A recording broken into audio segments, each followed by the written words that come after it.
Welcome back to the Deep Dive. Today, we are strapping ourselves in for a journey into the loud, glorious, and surprisingly complex history of a single circuit, the Electro Harmonix Big Muff Pi. Oh, yeah. It's arguably the single most reissued, resurrected, and, refined guitar effects circuit in history.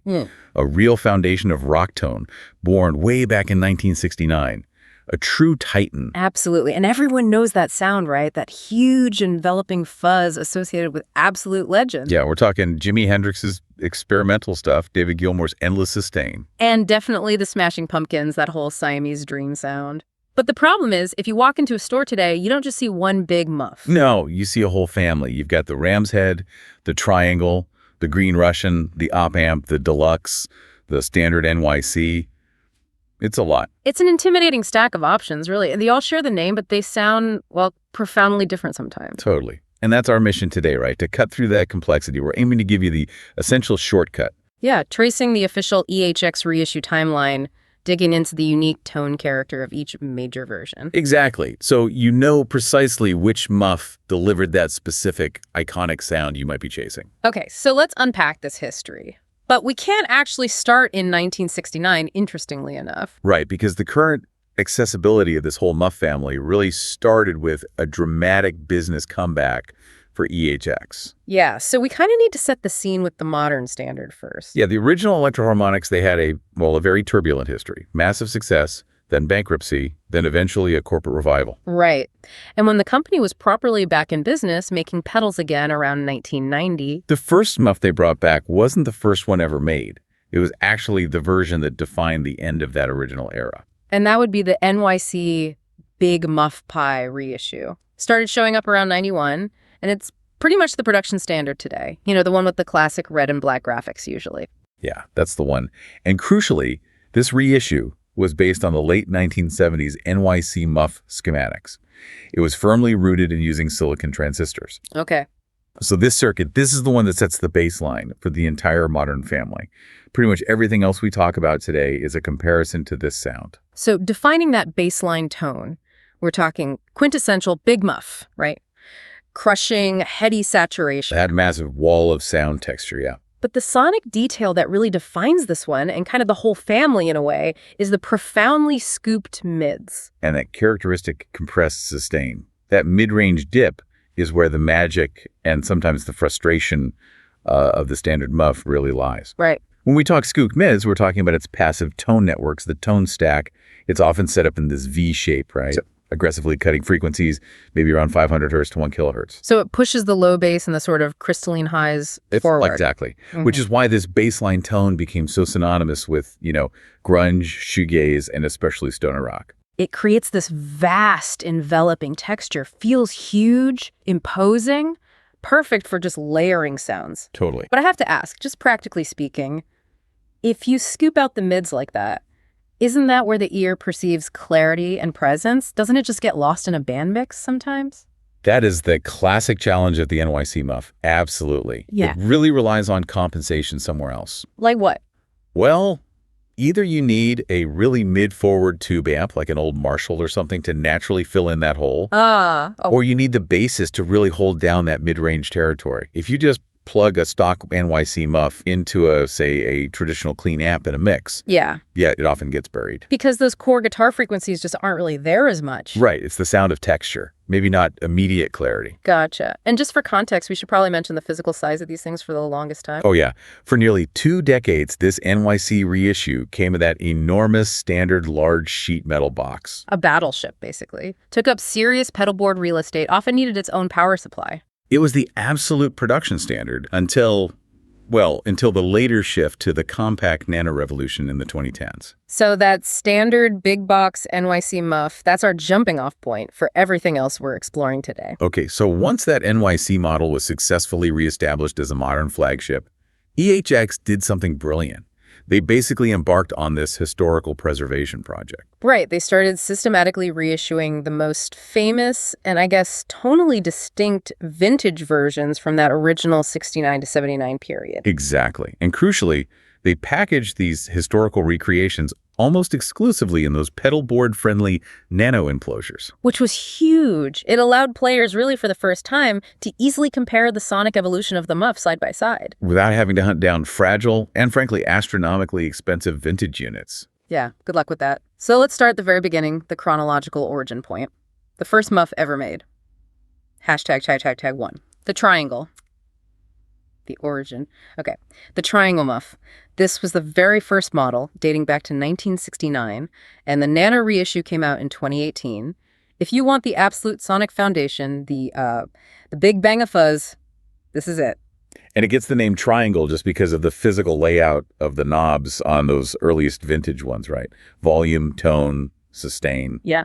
They were in a distinct triangular pattern. Just a cosmetic nickname then, basically. Pretty much. But the tone underneath is definitely distinct from that standard NYC version we just talked about. How so? If it's the foundation, shouldn't it sound, well, similar? Not really, no. The triangle is widely described as the brightest and clearest Muff in the whole lineup. Okay, brighter. Clearer. Yeah, it seems to have slightly different gain staging, maybe different component choices back then.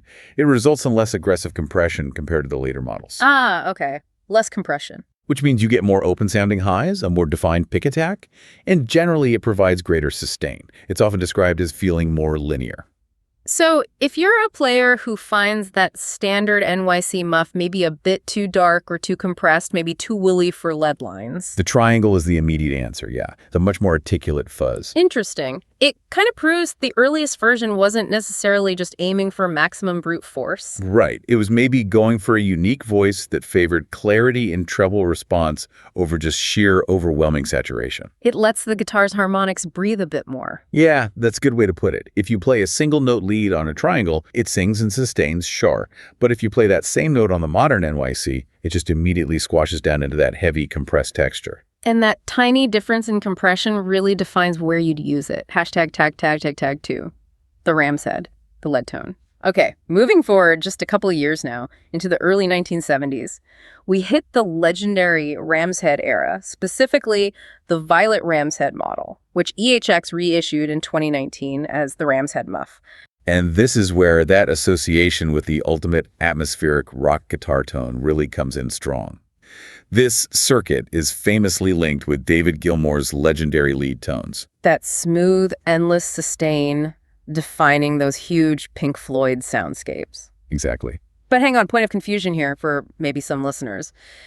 Isn't the NYC reissue also widely associated with Gilmour sometimes? How do we square that? Why is the ram's head generally seen as the definitive one for those iconic soaring lines? That's a really good question, actually, because Gilmour definitely used many muffs over the years, including a late 70s NYC one for sure. Right. However, the specific tone that most players are chasing, that beautiful, rounded, highly musical lead sound that seems to be achieved most effectively by the ram's head circuit. Why is that? What's different in the circuit? Well, its circuitry uses different resistor and capacitor values, and that results in a slightly more pronounced mid-range hump compared to the NYC model. It's still scooped, mind you. But less aggressively scoops than the NYC? Precisely. And crucially, different filtering, too. It's known for that smooth singing quality. It keeps just enough of the mid-range intact to stop the guitar from completely disappearing in the mix while still offering that massive sustain. So it sort of sits neatly between the brighter, maybe more aggressive triangle and the heavier, more compressed NYC. Yeah, that's a great way to think about it. If your goal is smooth, liquid, endlessly sustaining lead lines, for prog or psychedelic rock, the ram's head is pretty much the circuit that was built for that exact purpose. #3, the op amp, the distortion fuzz. Okay, now we jump ahead again, this time to the late 1970s, and this is where the circuit geometry fundamentally changes. A big shift. How so? We transition from those traditional transistor-based fuzz circuits to the integrated circuit, or IC, Big Muff, which EHX reissued as the op-amp Big Muff back in 2017. Okay, let's pause on that technical shift for a second. Going from transistors to an op-amp, basically a chip that sounds pretty revolutionary. Why did EHX do that, and what's an op-amp doing differently in the circuit? Well, in simple terms, transistors in a fuzz circuit like the earlier Muffs are inherently pretty nonlinear. They clip heavily, they sag under load, they introduce a specific kind of compressed grit. Right, that classic fuzz sound. Yeah. But when you switch to an op-amp, an operational amplifier, you're moving to a higher fidelity, more stable platform. It provides a different kind of gain structure. Instead of that hairy, maybe woolly clipping of the transistor, You get what? The op amp tends to offer tighter, more symmetrical clipping. Okay, so what does that sound like in practice? It sounds aggressive, Yeah. crunchy, and noticeably brighter than the transistor versions that came before it. Brighter, okay. And crucially, because that clipping is tighter, the op-amp muff has a far tighter low end compared to the other models. Ah, tighter low end. That's interesting. Yeah, and it means it feels much closer to a distortion pedal than it does to a traditional fuzz. It doesn't just dissolve into a, sonic soup. It retains more rhythmic definition. And this tightness and aggression must explain its definitive user connection. This is the massive, crunchy, multi-layered tone, famously used by Billy Corgan on the Smashing Pumpkins' Siamese Dream, right? Exactly that. That album needed enormous saturation, obviously, but the guitar work is also really rhythmically complex in places. Yeah, lots of intricate parts. If Corgan had used something super woolly, like maybe a Green Russian we'll get to later, those faster palm-muted chords or rhythmic arpeggios could have just turned into indistinct mud. Makes sense. The op-amp gave him the saturation and that wall of sound, but it maintained the rhythmic clarity and that tight, aggressive bite needed for that specific era of alternative rock. It really proves how just changing a core component type dictates the musical application. Wow. So, looking back at this first section, EHX didn't just reissue some old circuits. By creating these nano versions of the triangle, the ram's head, and the op-amp, they systematically preserve the entire sonic history of the Muff's first decade. From its clearer, bright beginnings. Through its smooth, singing refinement. To its radical, aggressive, solid-state departure with the op-amp. That's basically a comprehensive history lesson available right off the shelf now. Pretty much. Okay. So that historical trek across the 70s brings us kind of full circle back to the 90s, but now we need to shift geography entirely. We need to talk about the Muffs that weren't being built in New York. Right, but the ones manufactured at the legendary Sovtek plant over in Russia. This was a really fascinating period, wasn't it? Oh, yeah. Because of various manufacturing realities, different component availability, logistical stuff, the Russian-made Muffs ended up with entirely unique circuits. And they often came in those massive kind of military-looking enclosures, often green or gray. That's them. They used components that were readily available in Russia at the time, right, which just resulted in distinct component values, different tolerances maybe. And that created a sound that was different how? Generally darker, lower gain, and fundamentally different from the American circuits at the time, like that NYC reissue. Okay, so when the original Sovtek plant eventually stopped making them, EHX knew they had to bring those unique Russian tones back into their own lineup. And there were essentially two major sonic flavors they needed to capture, starting with the earlier iteration, #1, the Civil War, balanced and open. The Civil War Muff, reissued in 2018. This one's modeled after those earlier Sovtek units from maybe 91 to 93. Yeah, the ones that were often blue or gray. They got the nickname Civil War, supposedly because the aesthetics, the colors, maybe suggested some kind of divided conflict. Huh, okay. Bit of a stretch, maybe. Maybe, but the tone itself is actually anything but aggressive, which is kind of ironic. Right, that's almost counterintuitive. I hear Civil War, I expect something really biting. But the sources describe this tone as open and balanced. How does it fit into the whole Muff spectrum, then? It occupies this really crucial middle ground, actually. The Civil War Muff has noticeably smoother high frequencies and a more moderate amount of gain and sustain compared to that standard NYC model. So smoother highs, less gain. And it feels warmer and fundamentally more open because the mid-scoop is less pronounced than the NYC version. Less scooped again. Yeah. It tends to sit better in a busy band mix without needing as much intense external EQ help. Okay, so this makes it a great choice for players who want the size and the weight of the Muff sound, but maybe without the absolute extremes. Exactly. Not the super aggression of the op-amp, maybe not the total mid-range void of the NYC. So good for classic rock, maybe? Or just getting a huge but still controllable foundation tone? Yeah, absolutely. Spot on. #tag2. The Green Russian, the best king. But the really famous Sovtek sound, the one that absolutely captured the imagination of a whole generation of heavy musicians, that's the mid-90s Green Russian Muff, right? Reissued in 2017? Oh yeah, this model is legendary. Yeah. especially among bass players and doom metal guitarists. That's because the key distinction here is its sheer commitment to the low end, isn't it? Absolutely. The Green Russian is characterized by a significantly thicker, almost subterranean sometimes, low end. And surprisingly, maybe less overall gain compared to the standard NYC version. Correct. It's generally darker, smoother, and very bass-friendly. So why does that lower gain profile make it work so well for bass? That seems counterintuitive too. Don't bassists often want more gain sometimes?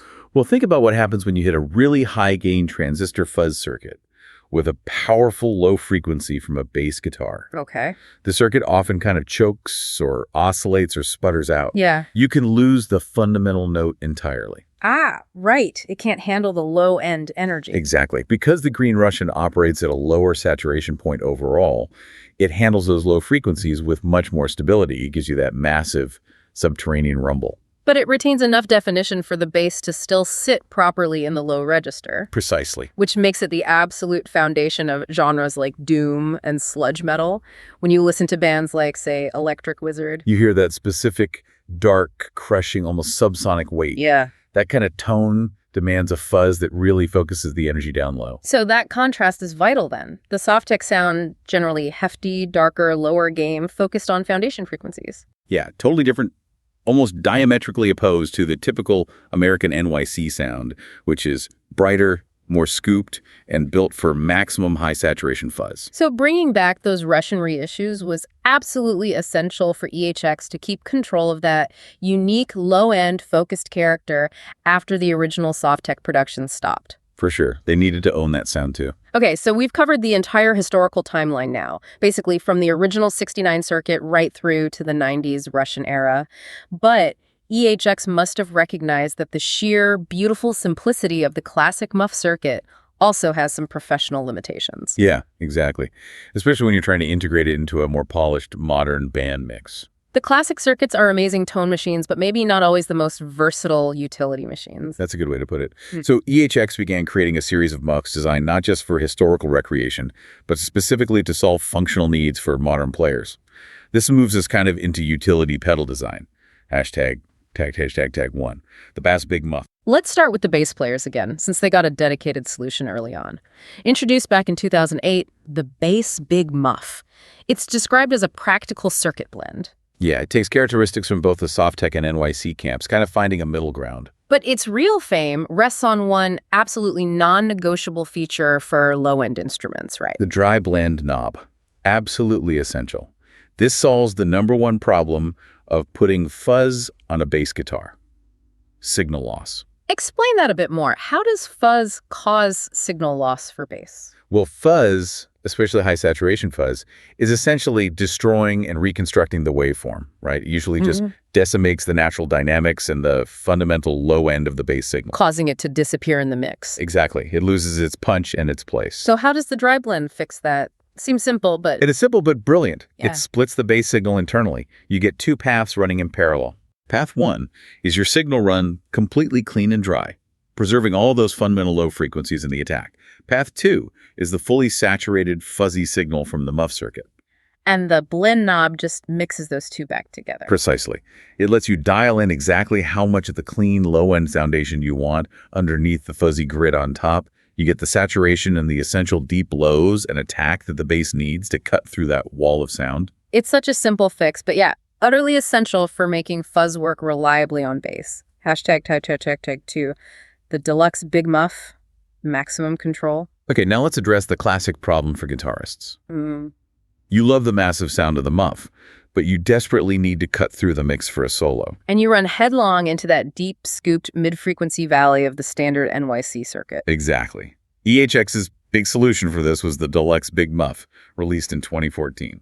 This one really looks like the flagship of utility, doesn't it? The flexibility platform, as the notes call it. It uses the standard NYC core circuit. Yeah, the classic NYC sound is in there. But then it just expands the control features exponentially. Turns that massive sound into a much more workable stage tool. And the most critical addition, the whole reason this pedal really exists for serious players, is the parametric mids EQ. Okay, parametric EQ. Standard tone knobs, like on the basic NYC, just use a fixed filter, right? Like a simple treble roll-off or that fixed mid-scoop. Parametric EQ is far more precise. Can break down exactly how that parametric EQ works for someone maybe not familiar with the term? What makes it different? Sure. It's not just like having a single mids knob that boosts all the mid frequencies, which can often sound kind of boxy or honky. Okay. A parametric EQ lets you control 3 specific things about the mid-range boost or cut. First, the frequency you want to target the exact center point of your adjustment, say 650 hertz or 800 hertz or wherever your guitar needs help. Right. You choose the spot. Second, the Q, which is basically how wide or narrow that frequency band is. Are you boosting a sharp peak or a broader hump? Gotcha. Precision. And third, the level how much you actually boost or cut that chosen frequency band. So this means you can pinpoint the exact frequency range.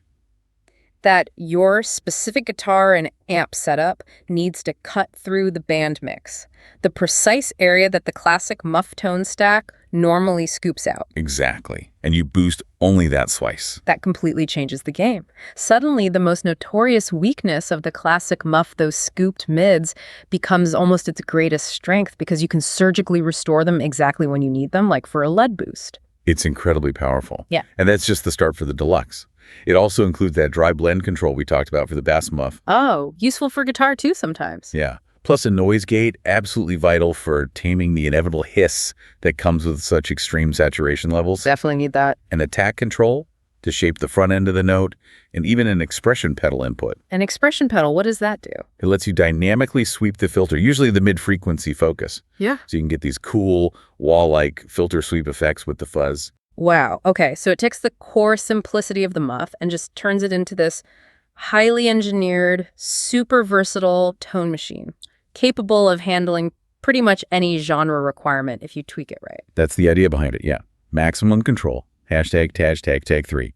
The tone wicker variants. Now, for players who maybe appreciate that kind of flexibility, but perhaps don't need the full-scale complexity or the larger footprint of the Deluxe, EHX offered a simpler compromise, right? Yeah, the Tone Wicker Big Muff, which started back in 2009. There's a Nano version 2 now, I believe. Okay. And this unit is based on the NYC circuit again? Yep, NYC Core. But instead of adding that big, complex EQ section like the Deluxe, it just offers 2 simple switches, the Wicker switches, for some really crucial tone shaping options outside the normal volume, tone, sustain knobs. Okay, switch number 1 is the tone bypass. That sounds interesting. What does bypassing the tone stack actually achieve? It does exactly what it says. It completely removes that mid-scooped passive filter network, the tone stack, from the circuit path entirely. And the result? You get a massive boost in overall volume because the tone stack naturally cuts some level. And critically, you get this raw, full-range distortion tone. It's completely unscooped, uncompressed by that usual V-shaped EQ. It's just raw power. Wow. Okay. Very different sound then. And the second switch, the Wicker itself, what's that doing? That's essentially a high-end boost. It opens up the top-end filtering, allowing you to add this aggressive top-end bite and clarity that the standard scooped NYC Muff often lacks. Ah, so it gives you back some treble presence. Yeah, it's actually pretty brilliant because it lets the player instantly switch between 3 distinct modes. Wow. The dark, compressed, mid-scooped classic tone. Right. The raw, loud, full-frequency bypass tone. Okay. Or the brighter, more cutting, wicker engaged tone. Or both switches engaged for even more variations, all without the space or the expense of the full Deluxe version. Its flexibility is distilled down into just 2 simple toggles. Clever. Very clever, yeah.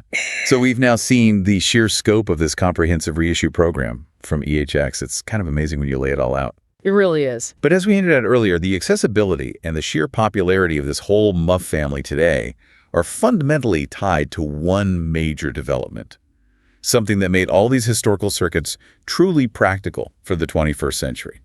Hashtag the nano evolution. We absolutely have to highlight the significance of the nano format. That really came into its own in the 2010s, didn't it? Oh, absolutely. We talked about how the standard NYC production model for decades was that gigantic sheet metal box. Yeah. A true pedal board eater. I remember those. You had to plan your whole board around one big Muff. Exactly. Just fitting it on a modest board was a challenge, let alone powering it sometimes. The introduction of the nano format, which really started with things like the Little Big Muff, kind of a precursor, and then EHX systematically applied it to all those famous historical circuits we've discussed. The op-amp, the triangle, the ram's head, the Russians.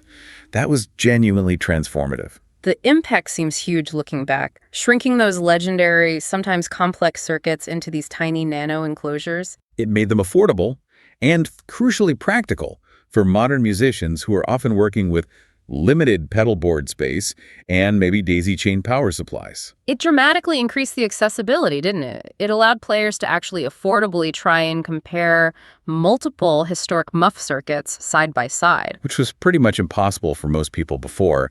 Unless you were rich or incredibly lucky finding vintage deals, it totally democratized the sound. Yeah, it allowed players to realize, okay, I don't just need a big Muff. Maybe I need the triangle for its clarity and the green Russian for when I play bass. Exactly. Because they really are distinct tools, and the nano size suddenly made that multi-muff approach actually viable on a normal pedal board. Okay, so let's try and tie it all together now. If a listener is standing there, maybe looking at this slightly dizzying array of tiny fuzzy boxes online or in a store, we need a distilled comparison. Where does each one live on the overall sonic spectrum? #tag tunnel spectrum overview, side-by-side comparison. Yeah, we can definitely categorize them by their extremes in their core functions, using those nano reissues as our main historical reference points. Let's try a quick rundown. Okay, shoot. If you want the brightest and clearest fuzz, maybe emphasizing pick attack and note articulation. You go straight to the triangle reissue. That's the least compressed member of the whole family. Okay. What about for the smoothest, most singing leads? That accepted David Gilmour kind of tone, focusing on extended, creamy sustain. That's the territory of the Ram's Head reissue. Right. And the traditional classic heavy sound, super compressed and really mid-scooped. That's the standard NYC reissue. That's your default sonic blanket, the classic wall of sound. Got it. Now, if your sound needs that deep, almost subterranean rumble, focusing on the lowest frequencies, maybe a darker character overall.